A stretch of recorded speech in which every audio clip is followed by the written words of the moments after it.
മകേഷ് ഏട്ടൻ്റെ ഒരു ഗംഭീര പടത്തെ കുറിച്ചാണെന്ന് പറയാൻ പോകുന്നത്. ഈ പടം ഒരു മാസ് പടമാണ്. പക്ഷെ ഇതിൽ നമ്മുടെ മകേഷ് ഏട്ടൻ്റെ പേര് രമണൻ. മകേഷ് ഏട്ടൻ്റെ ജോലി മുളക് കച്ചവടമാണ്. നാട്ടിൽ നാറിയാണ്, കോഴിയാണ്, വള്ളിക്കെട്ടാണ്, മിന്നും ട്യൂബുലറ്റും സീറോ ബൾബും ഒന്നായവന്, കാലം കണ്ണു പൊത്തി വെച്ചപ്പോൾ ഉണ്ടായവന്, ഞങ്ങൾ കേണി വെക്കാൻ വന്നവനെ, ഭയമേ എറിപ്പോകും മണ്ണൻ വന്നാൽ കേണി പിടിക്കും, ഇരുട്ടിൽ സിറ്റി മൊത്തം വാഴ വെച്ച അച്ഛന് സുല്ല്, ഇവനെ തല്ലാനായെന്നും ജനത്തിരക്ക്, ഇവനെ പടച്ചു വെച്ച കടവുളുക്ക് പത്തടി വെച്ച് ഇല്ലം മിന്നാട്ടി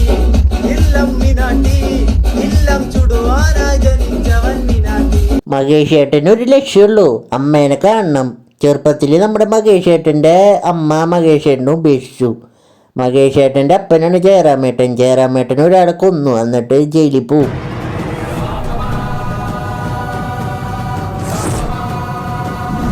മകേഷ് ഏട്ടൻ്റെ അമ്മ എന്നിട്ട് വേറൊരാളെ കല്യാണം കഴിച്ച് സുഖമായിട്ട് ജീവിക്കും. മകേഷ് ഏട്ടൻ്റെ അപ്പൂപ്പൻ സ്വത്തിൽ അവകാശമില്ലാന്ന് ഒപ്പിടാനായിട്ട് നമ്മുടെ മകേഷ് ഏട്ടനെ വിളിക്കും. അപ്പോൾ മകേഷ് ഏട്ടൻ അമ്മേനെ കാണണമെന്ന് പറയും. അപ്പോൾ അവർ പറ്റില്ല എന്ന് പറയും. അപ്പോൾ നമ്മുടെ മകേഷ് ഏട്ടൻ അവിടെ നിന്ന് ഇറങ്ങിപ്പോവും. എന്നിട്ട് അടുത്ത ദിവസം വീണ്ടും അമ്മേനെ കാണണമെന്ന് പറഞ്ഞിട്ട് വരും. അപ്പോൾ അവിടെ വെച്ചിട്ട് ലീല ചേച്ചീനെ കാണും മകേഷ് ഏട്ടൻ. അടിക്കൂലേ പെണ്ണെ പെണ്ണെ, കേറിങ് അറിയില്ലേ പെണ്ണെ പെണ്ണെ, കരയാതിരുന്നൂടെ പെണ്ണെ പെണ്ണെ. എന്നിട്ട് മകേഷ് ഏട്ടൻ്റെ അപ്പൂപ്പൻ വീണ്ടും മകേഷ് ഏട്ടനോട് അമ്മേനെ കാണാൻ പറ്റില്ല, പൊക്കോളാൻ പറയും. ചേട്ടാ അപമാനിച്ചേ ഞാൻ പോയിക്കോട്ടെ. അപമാനത്തിന് തന്നെ അപമാനമാണ് നീ. പിന്നെ ലീല ചേച്ചി പിറ്റേ ദിവസം മകേഷ് ഏട്ടനെ കാണാനായിട്ട് മുളക് കടയിൽ വരും. എന്നിട്ട് ലീല ചേച്ചീനെ എന്നിട്ട് വീട്ടിലേക്ക് കൊണ്ടുവരും. എന്നിട്ട് മകേഷ് ഏട്ടൻ ലീല ചേച്ചീനെ മുളക് കടയിൽ കൊണ്ടുപോയിട്ട് ഡാൻസ് കളിപ്പിക്കും. സോപ്പിടാത്ത സ്വപ്ന സുന്ദരി, നീ അടുത്ത് വന്ന തവനെ പോലെ തോറ്റു പോകണ്ടി, ചെക്കന്മാരുടെ മുന്നിൽ രൂപിണി, നീ വീട്ടിൽ വന്ന ഭ്രാന്തിയാണ് എന്ന് തോന്നുണ്ടി, കാണുന്നവർക്കെല്ലാം അവൾ നല്ലൊരു കുട്ടി, അറിയുന്നവർക്കെല്ലാം അവൾ കടിക്കുന്ന പട്ടി, ആ എടുക്ക് നിന്റെ മരുന്ന് പെട്ടി, ആ എടുക്ക് നിന്റെ മരുന്ന് പെട്ടി, മരുന്ന് പെട്ടി. ഇത് പോരാണ്ട് മകേഷ് ഏട്ടൻ്റെ വീട്ടിൽ വേറൊരു ചിക്കുണ്ട്. മകേഷ് ഏട്ടന് ഫുഡ് വിളമ്പി കൊടുക്കും, സോഡ കൊണ്ട് കൊടുക്കും, ബുൾസൈ ഉണ്ടാക്കി കൊടുക്കും, മസാജ് ചെയ്ത് കൊടുക്കും. ഇവൾ ഈ പടത്തിൽ ആരാ, മകേഷ് ഏട്ടൻ്റെ ആരാ, കാമുകിയാണോ അനീറ്റിയാണോ എന്ന് ഒന്നും അറിയില്ല. എപ്പം നോക്കിയാലും അവിടെ ഇവിടെ കാണാറുണ്ട്. പിന്നെ വീട്ടിൽ നമ്മുടെ മകേഷ് ഏട്ടൻ ലീലേച്ചീനെ നോക്കും, ചിരിക്കും. അത് കഴിയുമ്പോൾ മറ്റേ ചേച്ചി വരും, വായി നോക്കും, ചിരിക്കും. അങ്ങനെ കുറെ നേരം പോവും. പിന്നെ നമ്മുടെ മകേഷ് ഏട്ടൻ്റെ അമ്മേനെ കാണണമെന്ന് പറഞ്ഞിട്ട് വീണ്ടും പോവും. അത് കഴിഞ്ഞിട്ട് മകേഷ് ഏട്ടൻ്റെ അപ്പൂപ്പൻ വീണ്ടും ഇറക്കി വിടും മൂപ്പരെ. ചേട്ടാ അപമാനിച്ചേ ഞാൻ പോയിക്കോട്ടെ. അപമാനത്തിന് തന്നെ അപമാനമാണ് നീ.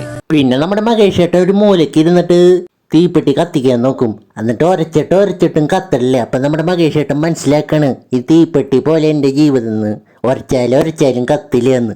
ഇതും തെളിയുന്നില്ല, എൻ്റെ ജീവിതം പോലെ തന്നെ.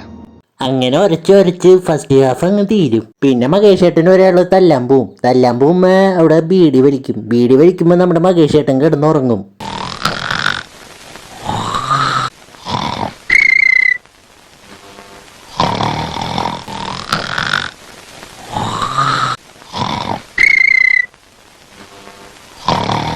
പിന്നെ നമ്മുടെ മകേഷ് ഏട്ടൻ റീല് കാണുന്ന ഇടയിൽ നമ്മുടെ ലീലേച്ചീനെ കാണും. അപ്പം ലീലേച്ചീനെ വിളിക്കും ഡാൻസ് കളിക്കാനായിട്ട്. ഒന്ന് മടക്കിക്കട്ടെ. പിന്നെ നമ്മുടെ മകേഷ് ഏട്ടൻ്റെ അമ്മ ആക്സിഡൻ്റ് ആയിട്ട് ഹോസ്പിറ്റലിലാവും. അപ്പോൾ അവിടെ നമ്മുടെ മകേഷ് ഏട്ടൻ കരയാനായിട്ട് ശ്രമിക്കുകയായിരിക്കും. അവിടെ ഇരുന്നിട്ട് കരയാനൊക്കെ നോക്കും, പക്ഷെ കരയാനായിട്ട് പറ്റില്ലല്ലോ, നമ്മുടെ മകേഷ് ഏട്ടനല്ലേ. അപ്പോൾ അവിടെ സ്റ്റാച്ചു അടിച്ചപ്പോൾ അതിന് കുറേ നേരം ഇരിക്കും.